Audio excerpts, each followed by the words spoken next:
नमस्कार, जय श्री राम। मैं पंकज शास्त्री आज आप लोगों के बीच में पुनः उपस्थित हुआ हूँ नई जानकारी लेकर के। दोस्तों, आज हम बात करेंगे पुत्र संबंधी निम्नलिखित योग पर क्यों तथा कैसे जन्म लेती है।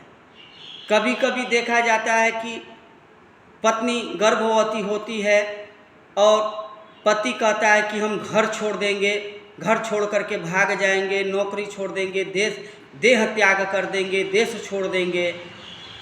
आखिर ऐसा क्यों और कैसे योग बनता है, कौन से ग्रहों की जुति बन जाती है उसमें कि ये बात आरंभ हो जाती है। क्योंकि जातक तो अभी जन्म भी नहीं लिया और ऐसा बात होने चालू हो जाता है, कलह होना उत्पन्न हो जाता है, परेशानियां जन्म ले लेती है। आखिर क्यों लेती है, इसका क्या कारण है, किस ग्रह के वजह से ऐसा होता है। पति पत्नी में विवाद, घर परिवार में विवाद, कहीं न कहीं ग्रहों का खेल तो है, ग्रहों का कुछ न कुछ चमत्कार तो है कि ऐसा बात होता है। और कहीं ये भी देखा जाता है कि संतान गर्भ में आता है और पिता का, घर परिवार का भाग्योदय हो जाता है, उनके घर का सारा समस्या खत्म हो जाता है। पिता बेरोजगार रहते हैं, घर के लोग बेरोजगार रहते हैं और उन्हें नौकरी मिल जाती है, पेशा मिल जाता है, उनका धंधा कारोबार मान प्रतिष्ठा बढ़ने लगती है। तो ग्रहों का चमत्कार है, ग्रहों का खेल तो है। यह जानने के लिए आज हम इसी विषय में आप लोगों से बात करेंगे। हम नित्य यह अनुभव करते हैं कि संतति का अर्थ संतान है।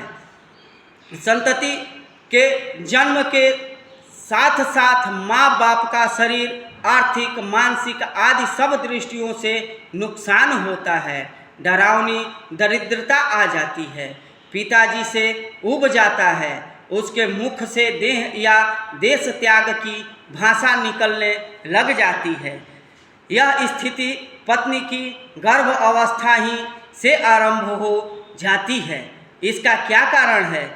तो यह संतति निम्नलिखित योग पर जन्म लेती है। पहला सूर्य शनि युक्ति, दूसरा सूर्य के पीछे शनि, तीसरा सूर्य के केंद्र में शनि, चौथा लग्न में शनि, पांचवा लग्न के चतुर्थ में शनि, छठा लग्न के दशम में शनि। 6 योग अत्यंत कठोर होकर माँ बाप के लिए अत्यंत कष्टदायक अवश्य हैं तथा निम्नलिखित 4 योग माँ बाप के लिए कष्टदायक अवश्य हैं, परंतु माँ बाप के पश्चात पुत्र का जितना भाग्योदय होना चाहिए उतना नहीं हो पाता। किसी प्रकार उदर निर्वाह कर लेते हैं, परंतु समाज में कभी कभी हम यह भी सुनते हैं कि उनके पीछे उनके बाप की पुण्य कमाई है न, इसीलिए तो खा रहा है। इस कथन का सत्य निम्नलिखित योग में है। पहला योग रवि गुरु युक्ति, दूसरा सूर्य के पीछे गुरु, तीसरा सूर्य के उपयुक्त योग प्राप्त होने के लिए जो ग्रह पिता की पत्रिका में रहें उन्हें देता हूँ। शुक्र शनि युक्ति, शुक्र के पीछे शनि, शुक्र शनि प्रति योग, गुरु शनि युक्ति, गुरु के पीछे शनि, गुरु शनि प्रति योग। कथित प्रसंग पर चंद्र शनि युक्ति, चंद्र के पीछे शनि, चंद्र शनि प्रति योग। लग्न के पंचम में गुरु, लग्न के लाभ में गुरु।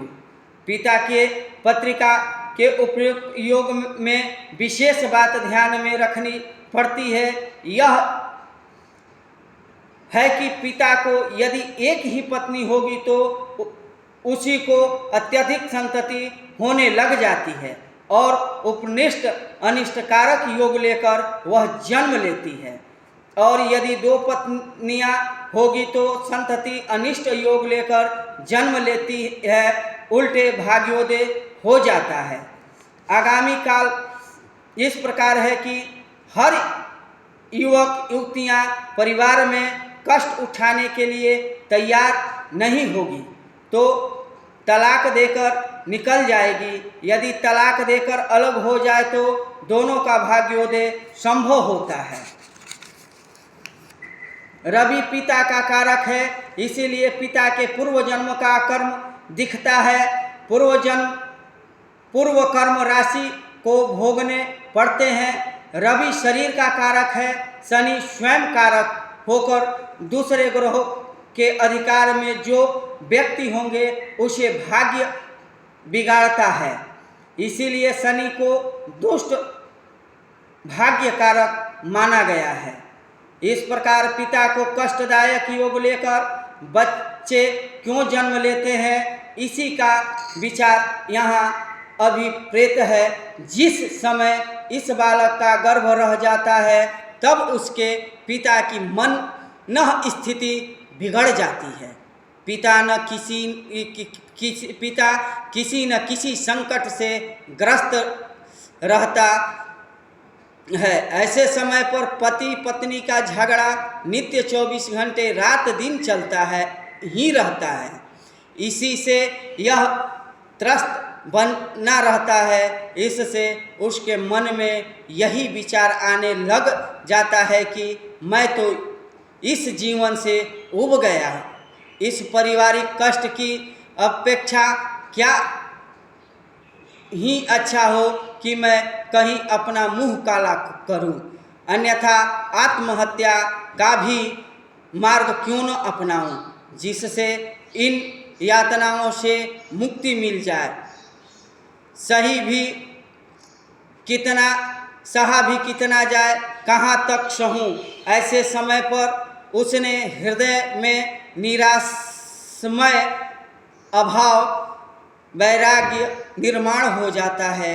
इस मन स्थिति में रहकर भी वह पत्नी की विषय वासना के वश में आता है।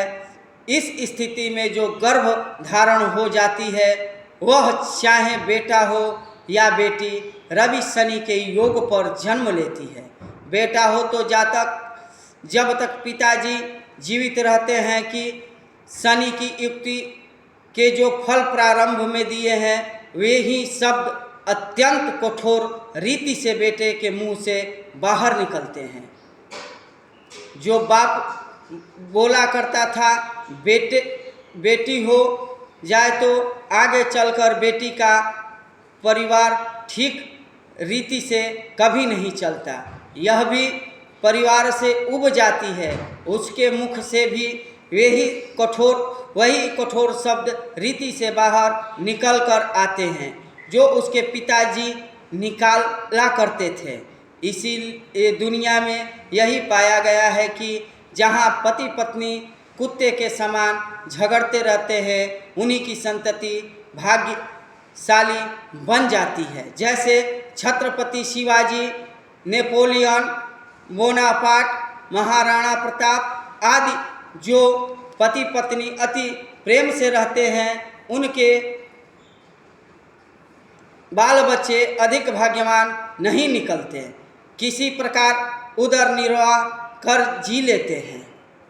जो लोग अति प्रसिद्ध हो गए उनके बेटे मूर्ख निकलते हैं या उनका वंश क्षय हो गया। के दो पुत्र थे, एक का चक्रम तो दूसरे ने आत्महत्या। महात्मा गांधी का प्रथम पुत्र हीरा लाल, दूसरा पंडित मदन मोहन मालवीय जी के पुत्र विदर्भ के सुप्रसिद्ध गुलाब और महाराज का पुत्र नागपुर के सुप्रसिद्ध बैरिस्टर डॉक्टर हरि सिंह गौर, महाराष्ट्र के सेनापति बापट। ऐसे कई उदाहरण हैं कि पिता का धंधा निम्न श्रेणी का होने पर जब उनके लड़के पढ़कर नेता बन जाते हैं तो वे नेता अपने पिता के नाम से शर्माते हैं। वास्तव में शर्माने की कोई बात नहीं। महाराष्ट्र के एक व्यक्ति ऐसी है कि जो हाल में राजकारण में बहुत आगे बढ़ी। ये किसी रसोइया के बेटे हैं। उस रसोइया ने अपने बेटे को बीए तक पढ़ाया। सुनिश्चित होते ही इस दिव्य चिरंजीवी को अपने पिता से मिलने में शर्म आने लगी। भारत में दो ही उदाहरण ऐसे हैं कि पिता पुत्र के नाम सम्मान से आगे आए हैं। पिता पुत्र नेहरू तथा पिता पुत्र सुभाष चंद्र बोस, परंतु जवाहरलाल के पुत्र नहीं और सुभाष चंद्र जो कि विश्व विख्यात थे, उन्होंने विवाह ही नहीं किया। उससे वंश ही बंद हो गया। इस विपरीत परिस्थिति पर यदि कोई मनोवैज्ञानिक प्रकाश डाले तो उसका अवश्य उदार होता है।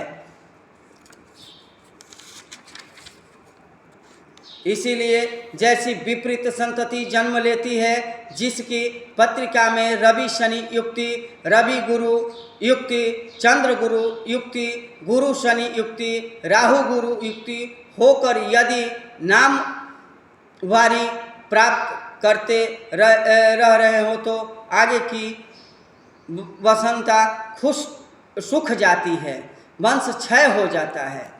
दोस्तों, सूर्य और शनि की युक्ति परस्पर विद्रोह का कारण बनता है। सूर्य और शनि में कभी नहीं बनता, दोनों एक दूसरे के विपरीत दिशा में चलते हैं। इस युक्ति में ऐसा होता है, रवि शनि युक्ति, रवि गुरु युक्ति। अगर ऐसे युक्तियों में बच्चे का जन्म हो तो वो कल्याणकारी नहीं होता। पिता के लिए भी दुख, बच्चे के लिए भी दुख, परिवार के लिए भी दुख। ये लोग कहीं से ये युक्ति शुभ फलदायक नहीं होती है। दोस्तों, अगर जानकारी अच्छा लगे तो चैनल को सब्सक्राइब करें, वीडियो को लाइक करें, शेयर करें। कुंडली संबंधी कोई भी समस्या हो तो कमेंट बॉक्स में ज़रूर लिखें। हम आगे मिलेंगे नई जानकारी लेकर के। जय श्री राम।